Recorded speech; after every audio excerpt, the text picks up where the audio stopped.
reo fa mitombo isanandro izay tsisy mitombo ny saina filana reo ratsy fombony anefa miady toro lalana zaraio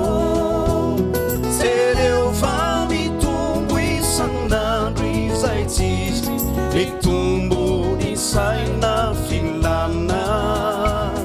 reo ratsy fombony anefa miady